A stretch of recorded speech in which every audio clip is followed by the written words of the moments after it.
We are backstage at Benicassim 2012 with two of the horrors. How are you finding Benicassim so far? It's very nice, thank you. Is it your first time here? No, it's our third time actually. The second time we came, we wasn't allowed to play because they had that big issue with wind and the fire massive storm. and stuff. Yeah, and so we kind of got cancelled. See, that's a shame. We'll make up for it this year. Definitely. I mean, it must be quite nice to come back to a festival a number of times and know your way round, and kind of you're on the main stage as well, so building up the stages as well. Is it quite? Our only memory of the last one is sort of seeing people's amps flying across the car park and all the tents on fire. So it's, I don't know, we know our way around. It's really improved since then. I mean, we do have that ominous-looking cloud. Do you get a bit worried when you start seeing bad weather at festivals these days? Yeah. Although talking about bad weather, you are doing Latitude on Sunday, which, from all accounts, is not the best forecast. We've been told the stage is at the sort of at the bottom of a large pit, so. It's a nice stage, actually. Yeah. Latitude's a really nice festival, actually. I mean, you're doing loads because you've got kind of some in like Budapest. I think it's Serbia. You're all over the place. These have been and gone. These ones. Isn't it, I can't pronounce it. Sizbet. That's upcoming, isn't it? That's next one. Oh, is it Chisbet?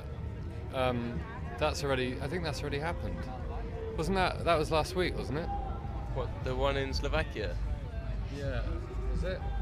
This was in Budapest. Oh wait, no. This is. Yeah. No. Wait a minute. Let me think. Let's just agree. Fair enough. I mean, do they kind of? I guess I almost ask the question. Do they start passing you by a bit when you just kind of ferry to a festival, ferry to another country, or do you get to experience kind of the country a bit? Well, I mean, if you're in there for 5 minutes, then you don't get to experience the country. But I don't know. It's not necessarily what it's about. I mean, a lot of these places, especially Slovakia. We never played Slovakia before, and it was probably one of my favourite shows of the year. So I mean, whether you're seeing the whole country or whatever, it's not really that important. It's more about sort of connecting with those people who don't get to watch you otherwise. I mean, it was great though. We played after Warpaint and we had a really good crowd. Do you have favourite festivals to play? I think they're different every year. Like all of them, they're all different every year. They all kind of vary,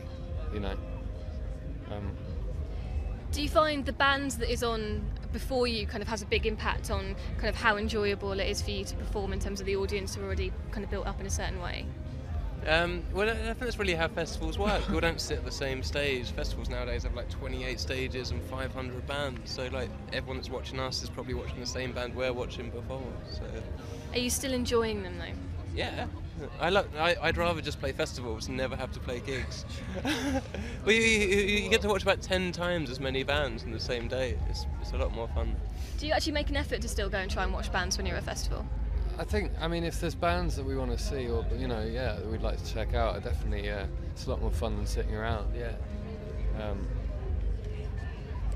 And then, obviously, a lot of the focus in the media recently has been, I mean, you've released an album every other year for the past few years. Are we going to see one next year? I mean, how is the kind of the follow-up going? When did Skying come out? That was this year? That was last year, 2011. Are we going to see an album in 2013? Due an album, aren't we?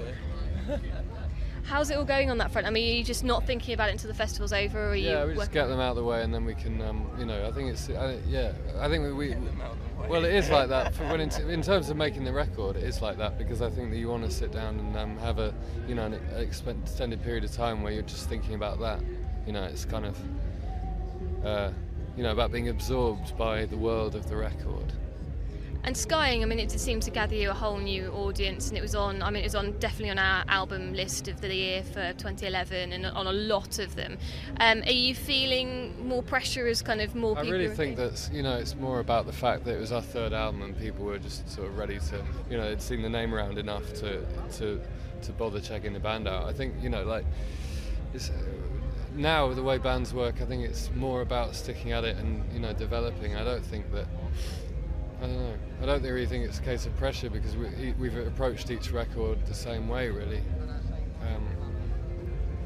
That's how we're going to be doing the next one. Are there any kind of particular influences or directions you're hoping to take it in, or are you just going with it? No, I think that, you know, the way that each record has worked so far is that, you know, we've been away touring for so long that, you know, the exciting thing for us would be to get into the studio and all play together. So that's what's going to, you know, decide the direction of it. Do you ever feel like you need a break? Nah. It's not, but this is kind of, you know, I mean, it's not really a work or a break.